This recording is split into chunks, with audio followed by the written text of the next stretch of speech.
kalau tidak silap Bapak Soeharto kah yang mengantar ramai guru-guru ke Malaysia, terutamanya di Sabah ini ya, di Sabah ini. Nah, jadi bahasa Indonesia itu memang tidak asing lagi, dan pertuturan Sabah Sarawak itu hampir persis seperti Indonesia.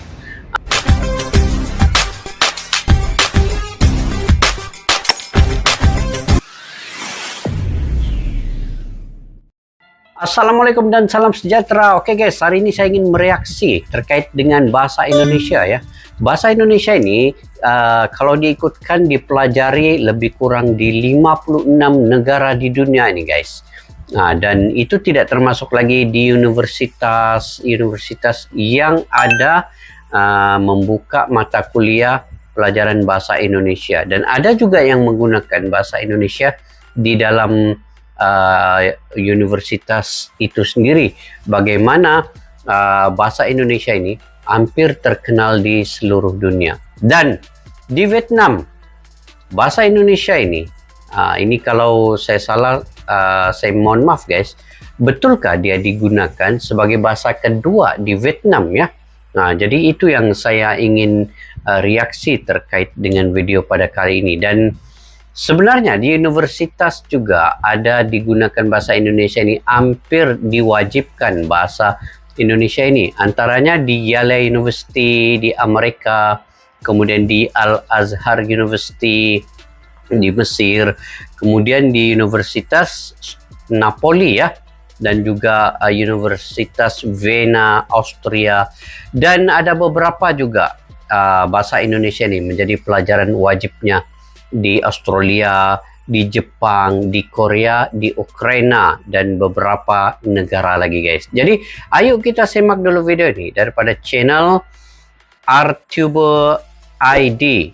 Kepada yang baru ketemu channel ini, kalian boleh subscribe, like, share, dan komen juga. Jadi penasaran dengan video di channel ini? Ayo kita sama-sama saksikan dulu. Nanti saya akan memberi sedikit reaksi dan komentar terkait dengan video ini.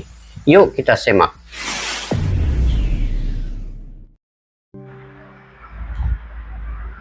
Selamat belajar bahasa Indonesia di YouTube. Belajar bahasa Indonesia di YouTube. Boleh ya, belajar bahasa Indonesia itu di YouTube saja. Ini bule lah yang mengatakan gitu ya. Indonesia merupakan sebuah negara yang besar, maka tak heran jika bahasa Indonesia dipandang cukup penting di dunia. Hal ini terbukti dari banyaknya negara yang mempelajari bahasa Indonesia. Bahkan bahasa Indonesia menjadi bahasa nomor 3 di Asia setelah Mandarin dan Jepang. Nomor 3 di Asia ya, setelah Mandarin dan Jepang. Bahasa Indonesia.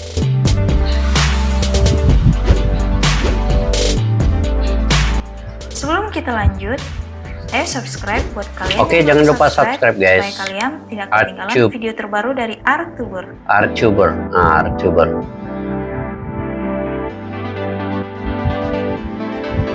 Dan inilah 10 negara yang senang bahasa Indonesia. Oke.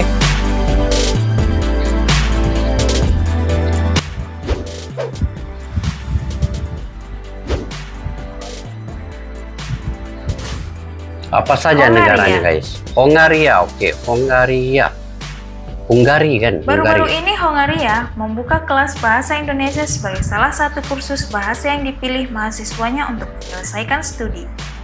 Negara yang terletak di Eropa ini mempunyai kelas bahasa Indonesia di universitas bernama Budapest Business School dan University of Applied Science.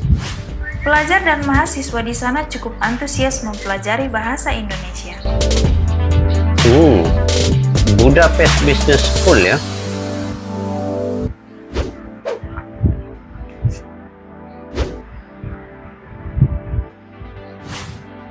Kanada. Oke, Kanada guys. Kanada pun belajar bahasa Indonesia juga ya. Kanada menjadi sasaran bagi pencari kerja internasional yang berasal dari Indonesia. Banyak warga negara Indonesia yang memilih Kanada sebagai destinasi kerja mereka karena tingginya pendapatan rata-rata yang ada di negara tersebut. Demi kerjasama yang baik, Kanada mewajibkan bahasa Indonesia di beberapa sekolah dan universitas ternama di Kanada. Beberapa universitas di Kanada juga ya.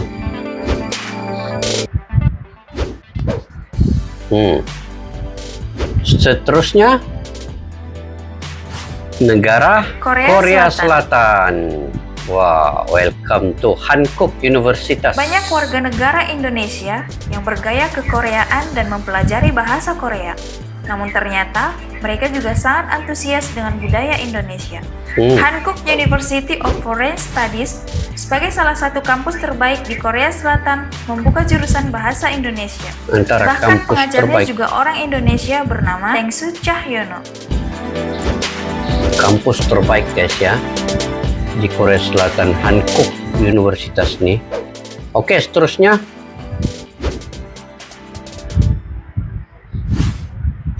Ukraina.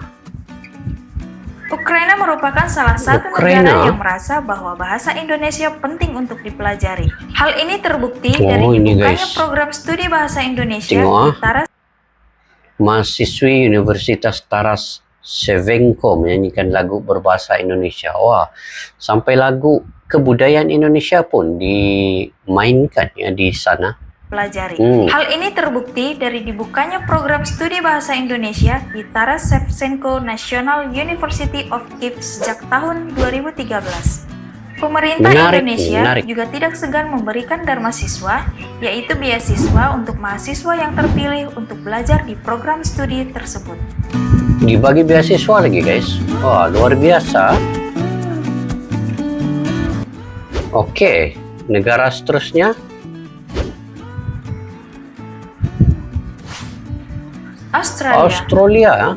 Australia berdekatan dengan Indonesia guys. Ya, sudah semestinya. Negara ini merupakan negara yang dekat dengan Indonesia. Nah, dekat kan? Sebuah program studi di University of Southern Queensland di Australia membuka mata kuliah bahasa Indonesia. Semua tentang bahasa Indonesia dipelajari di dalamnya. Selain itu, tercatat lebih dari 500 sekolah dasar di Australia mewajibkan mata pelajaran bahasa Indonesia. Maka tak heran jika anak SD di sana telah lancar berbahasa Indonesia. Jadi lancar semua pelajarannya nih kalau begini diwajibkan nih bahasa Indonesia. Oke, seterusnya negara Jepang guys. Oke, Jepang. Jepang. Negara ini sangat mempelajari bahasa Indonesia. Bukan untuk menjajah kembali, tapi karena banyaknya kerjasama Jepang dengan Indonesia.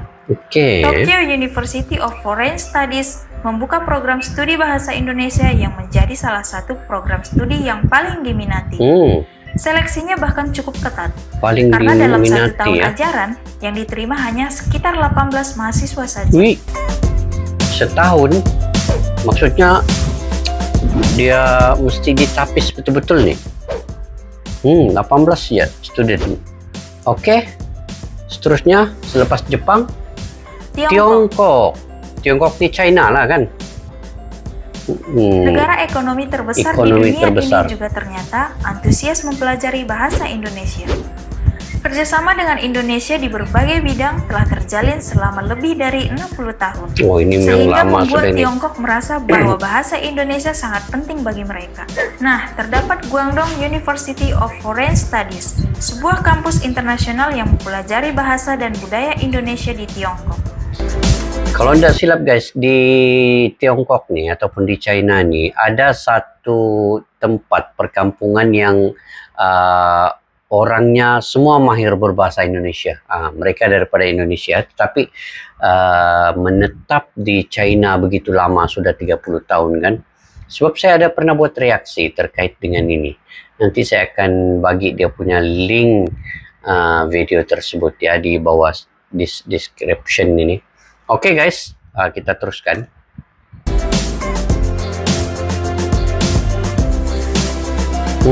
Seterusnya negara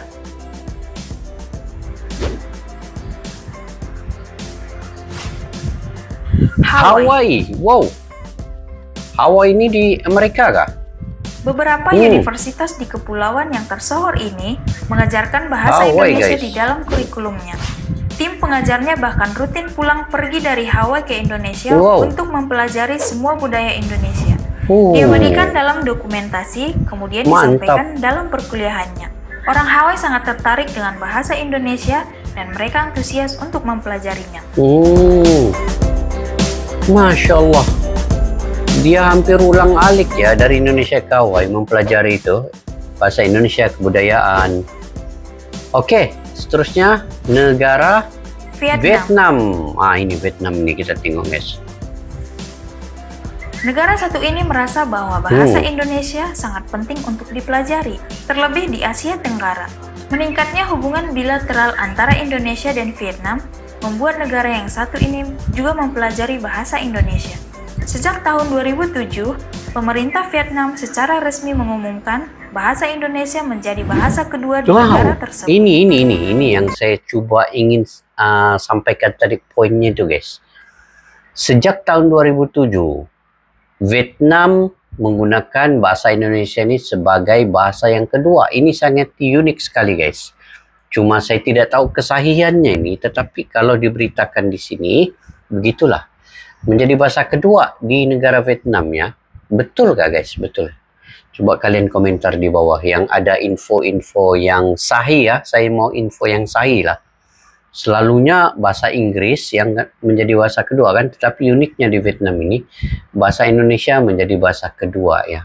Nanti kalian komentar guys di bawah untuk info yang sahih yang terbaik dari kalian ya. Oke, kita teruskan dulu. Mantap Pak. Tapi mungkin betul juga lah sebab Vietnam kan di Asia Tenggara. Oke, negara seterusnya Suriname.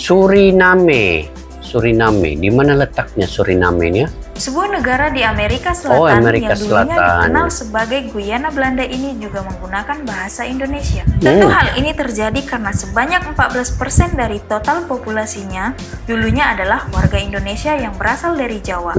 Dengan rata-rata pertumbuhan penduduk sebesar 1,3%, bahasa Indonesia dapat bertahan dilestarikan dengan baik di negara ini. 14% dari penduduk di Suriname ini yang orang-orang Indonesia. Patutlah. Wah, oke. Terusnya negara. Itulah 10 negara yang antusias terhadap bahasa Indonesia. Kita sebagai warga negara patut berbangga dan berdoa agar bahasa negara kita bisa mendunia dan dipakai jadi bahasa internasional seiring pertumbuhan negara kita menjadi negara yang besar dan disegani. Silahkan like jika kalian suka dan share di media sosial kalian. Sampai jumpa and thanks for watching. Thanks.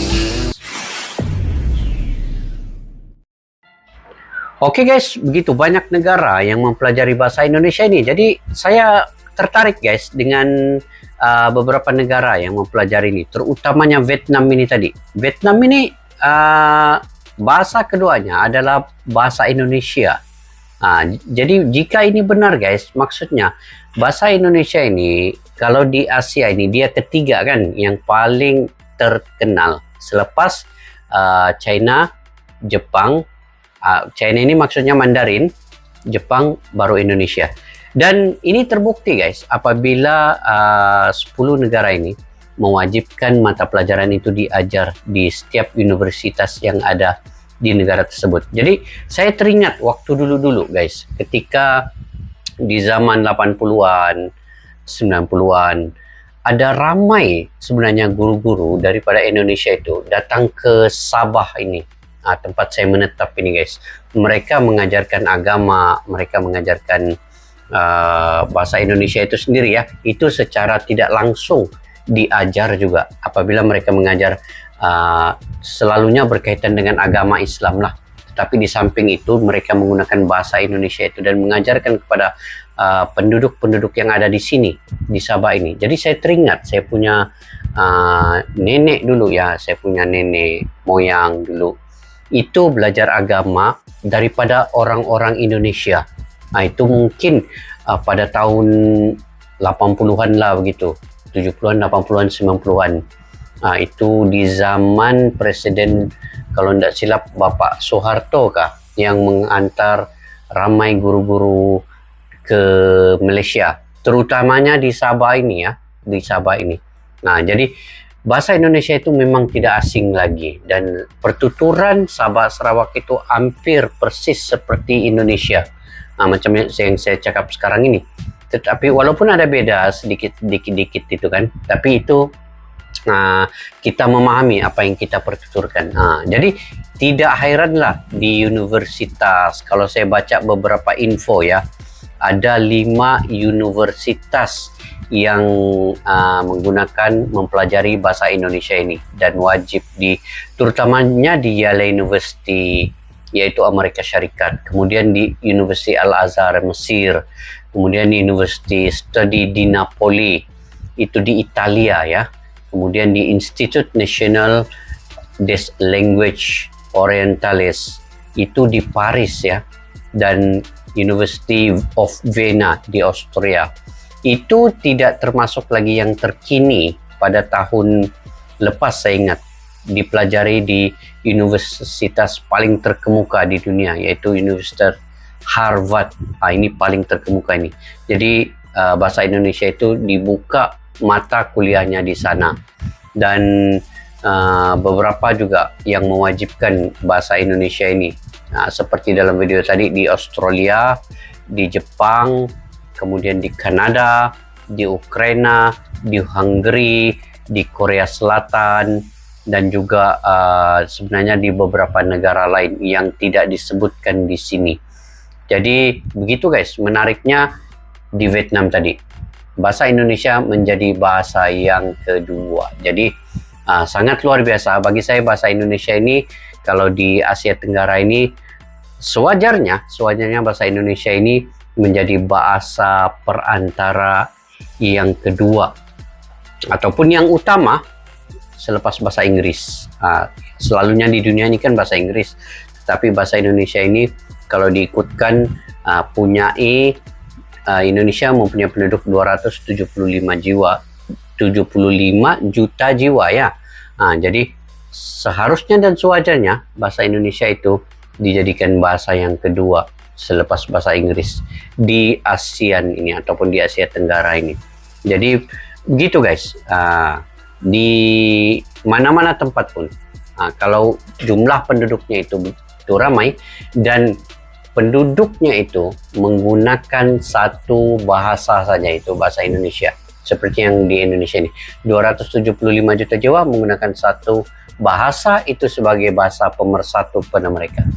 Yang kita ketahui di Indonesia mempunyai lebih kurang 1.300 etnik kalau tidak silap, dengan 700 bahasa di 17.000 pulau itu. Bagaimana dia boleh disatukan dengan satu bahasa, yaitu bahasa Indonesia? Jadi bahasa Indonesia itu begitu mendunia, terkenal. Sebenarnya bahasa Melayu di Malaysia ini ya, di Indonesia itu sebagai bahasa daerahnya ya. Maksudnya masih di bawah lagi. Sedangkan bahasa Indonesia itu digunakan seluas-luasnya. Jadi mungkin perspektif dari segi penggunaan bahasa Indonesia dan juga bahasa Melayu itu berbeda-beda perspektifnya. Ada yang negatif, ada yang positif. Apapun, bahasa Indonesia bahasa yang digunakan oleh ramai orang, lebih kurang 275 juta jiwa itu yang ada di Indonesia. Di luar Indonesia lagi mungkin berjuta-juta juga yang menggunakan. Jadi pantas saja bahasa Indonesia wajib digunakan sebagai bahasa ASEAN ini, yang sepatutnya begitu. Dan negara-negara kecil di sekitarnya itu perlu mendukung bahasa Indonesia itu guys. Itu dari segi faktanya ya, bukan dari saya berbicara bukan dari segi kenegaraan ataupun memihak Indonesia, tidak memihak kepada Malaysia sedangkan saya orang Malaysia, tetapi dari segi fakta dan sejarahnya itu begitu.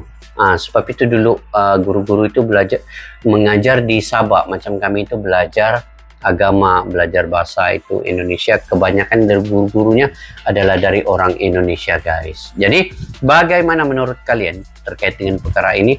Moga apa yang kita bincangkan, saya lontarkan ini diambil dari sisi positif ya, walaupun kalian berada di mana, sama ada di Malaysia ataupun di Indonesia. Jadi itu saya punya pandangan sedikit terkait dengan sejarah yang ada ini. Oke guys, sampai di situ saja video pada kali ini.